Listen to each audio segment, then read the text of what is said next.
Good morning, everyone. Pete Pardo here from Sea of Tranquility. Welcome to another edition of Top 10 Songs. Today we're going to look at my 10 favorite tracks from, arguably one of many around that time period, but one of the many great supergroups that formed in the late 60s. I'm talking about Humble Pie.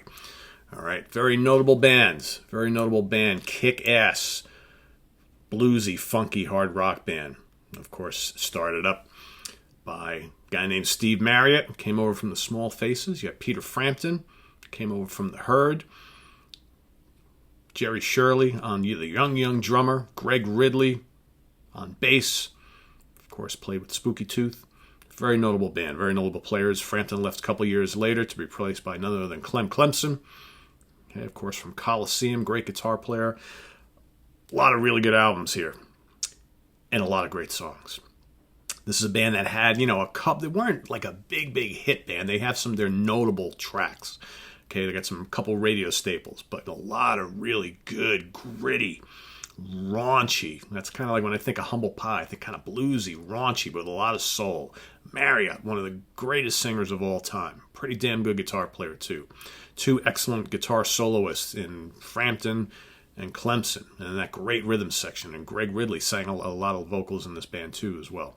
So really good stuff. So this was a kind of a tough list to put together.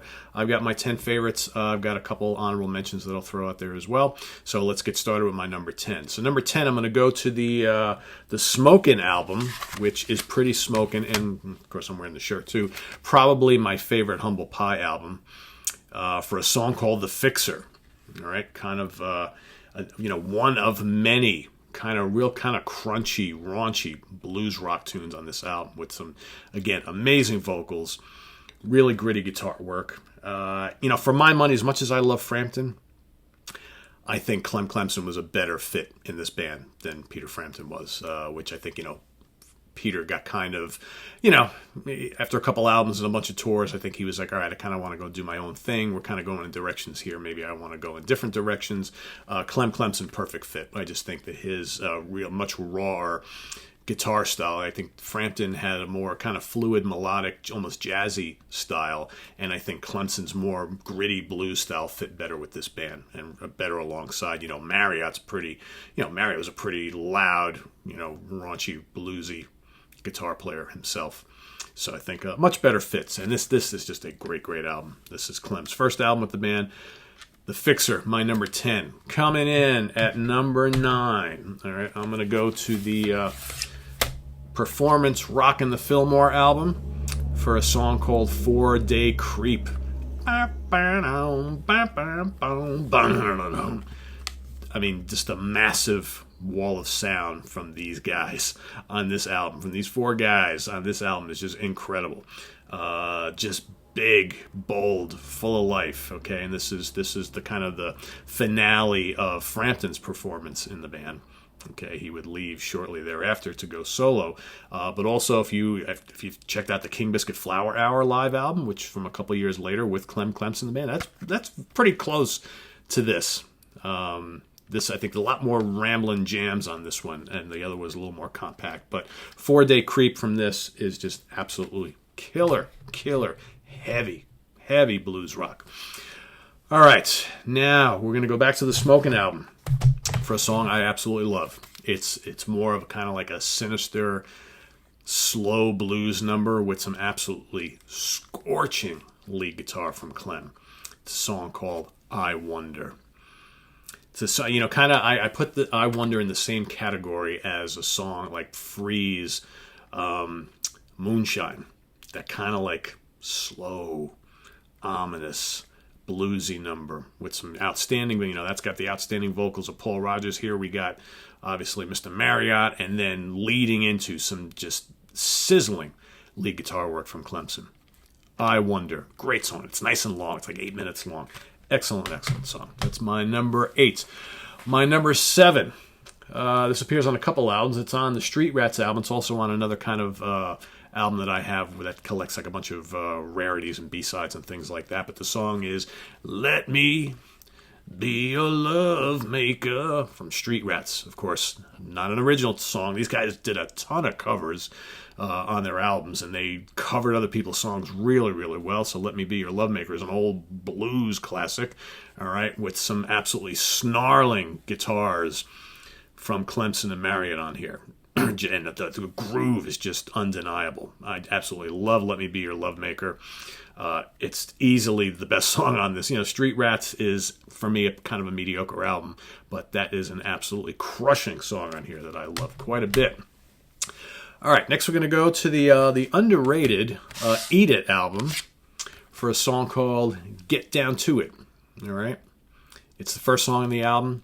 This is, this album kind of signaled a different direction for the band.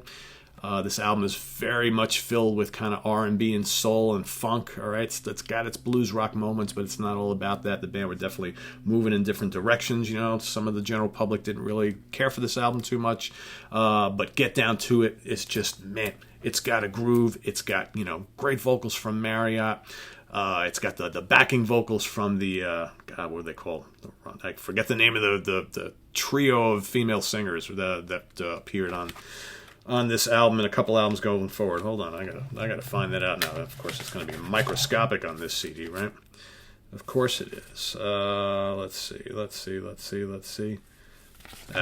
I'm not finding it. Anyway, those of you will remind me of the names of these singers or what they kind of call themselves, but they were a great addition to the band. And I think, like I said, Marriott was always into like R&B and soul music, so getting some female singers to kind of help out, a really good idea. Added some nice elements to this band, but gonna get down. Just a really, really, really fun song, and easily my favorite song from this album, which is a solid album. All right, next up, let's go back to Smoking again. We see a kind of a occurrence here happening. I like this album a lot. How about 30 Days in the Hole? 30 Days in the Hole. Probably one of their more well-known tracks, a song covered by everybody. And it's just, a real fun song that I think shows a more playful side to the band. All right, 30 Days in the Hole, catchy, fun track. Always dug that quite a bit. All right, next up, we're going to stay on the same album. Probably, arguably, one of the heaviest songs this band ever did. Also from Smokin', Sweet Peace and Time. An awesome deep track from this album, from this band, with some absolutely monstrous riffing from the duo of Clemson and Marriott. Gritty vocals, like I said, just a really, blues rock, 70s style blues / hard rock, that kind of like, a lot of people call that kind of proto-metal sound. It's not heavy metal by any means, but, this is heavy. This is a heavy song for the time. And again, Smoking is 1972, so you got a lot of heavy bands out at that time. And, Humble Pie, one of them. Yeah, you kind of look at some of the heavier stuff from this band kind of falls in line with some of the heavy stuff from like Grand Funk Railroad, who of course, they toured quite a bit together. The heavy bluesy stuff from Free, of course you got Zeppelin doing this kind of thing, Cactus, all sorts of stuff. So definitely a great track, unsung track from their catalog. All right, we're going to go back to that live album again. The Fillmore album, for a song which for a lot of people might be their favorite. It's easily the most well-known song from this band, and I love it. I like a couple other songs better, but I Don't Need No Doctor, another cover song made their own, right? This legendary performance at the Fillmore East in New York City back in, 1971. I Don't Need No Doctor. It's anthemic. It's hard-charging. The riffs are simple but great. Frampton's guitar work is legendary on it. And, of course, you got Marriott's amazing vocals. Just a killer song. Killer song. All right, my top two. Let's go to if I can find it here. Let's go to their self-titled album, which was their third album, for a song called Live With Me from 1970. It's the kickoff song on this album. It's a little bit different. This is a different song for them. It's got some very cool organ on it. Okay, it's like a slow simmering song. The chorus is great Marriott vocals on this. It's got a lot of passion and emotion in the song. Killer guitar work as well. It's not really that heavy, but it kind of is. Got a heavy feel to it. but it's more of like, kind of reminds me of some of like the kind of organ saturated songs of the early James Gang.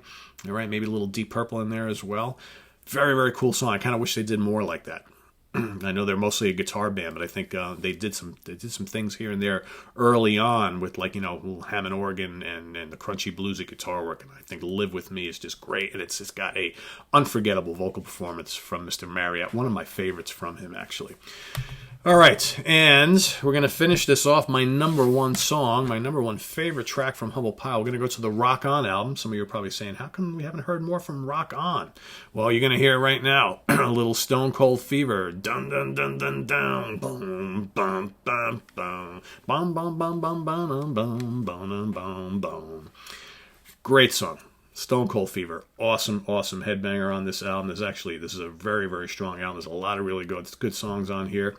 There's the four guys early on, right? So this is probably my favorite studio album with Mr. Frampton on board. This would be the last studio album he would do before he left. The Fillmore album came out after this.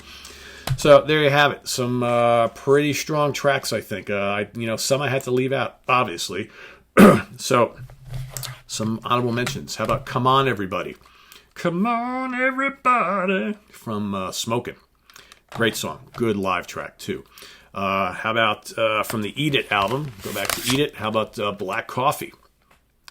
Another cool cover song that they did really, really well. How about the Thunderbox album? Title track to Thunderbox is very good. Another kind of underrated album. Also, I think 99 Pounds from this same album. 99 pounds. It's really good, catchy song. Again, it's got that kind of like R&B soul thing going on. Really, really well. From As Safe As Yesterday Is, which is the debut album, song called Bang. Really fun. Kind of got a lot of boogie going on it. Let's see. From the Humble Pie album, let's go back to the first one for a song called I'm Ready. Another really good up-tempo, crunchy blues rock tune that they played live all the time. From Rock On, where is Rock On? How about a song called Shine On? Shine on you, shine on me. Frampton would later use that quite a bit in his solo career. Also from Rock On, how about Rolling Stone?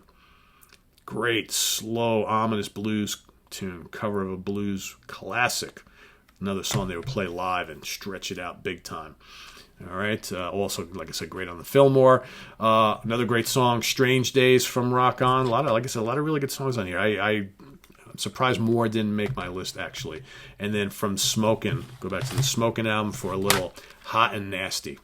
You really can't go wrong with Smokin' and Rock On easily, in my opinion. They're two best studio albums, but there's lots of good nuggets on the rest of their albums. So definitely go check those out if you haven't. So there you have it. There you have it. There you have it.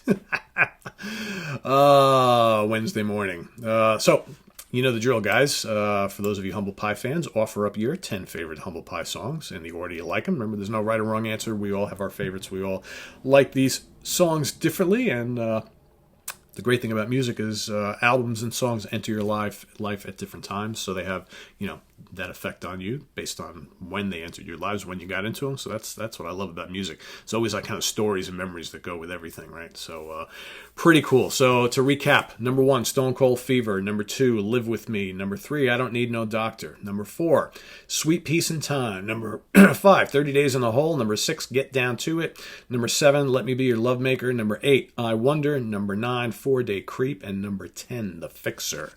A lot of good stuff here in this catalog. I love Humble Pie. I think I'm going to listen to some more Humble Pie today, Nothing wrong with that. Visit us on the web at www.seaoftranquility.org. We're on Facebook. We're on Twitter. Of course, we're here on YouTube all the damn time. Coming up tomorrow morning on Deep Cut Dive, we've got Jeff Young coming in the house on the show for a little Deep Cut Dive action with the Steely Dan. Got Jack Toledano Friday morning coming on for a Deep Cut Dive with Judas Priest.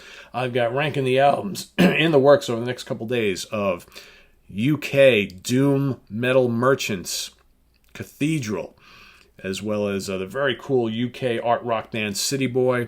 Other things in the works as well. Martin Popoff also coming on board tomorrow for top 10 songs of the Baby. So a lot of things happening. I'm trying to get to, for all you extreme metal fans out there, I want to do a ranking the studio albums of Morbid Angel. That's also going to be in the works. A few other things happening. Got John Needorf coming on the show. Hopefully next week we're going to do that ranking the studio albums of the Moody Blues. Carl Sederholm's also coming back so we can review some new extreme metal releases. Stephen Reed will be coming back. We're going to do some new product reviews, prog and hard rock stuff. So all this stuff is happening in the works for the future. You don't want to miss any of it. So stay tuned, and we'll see you then. Take care. Bye-bye.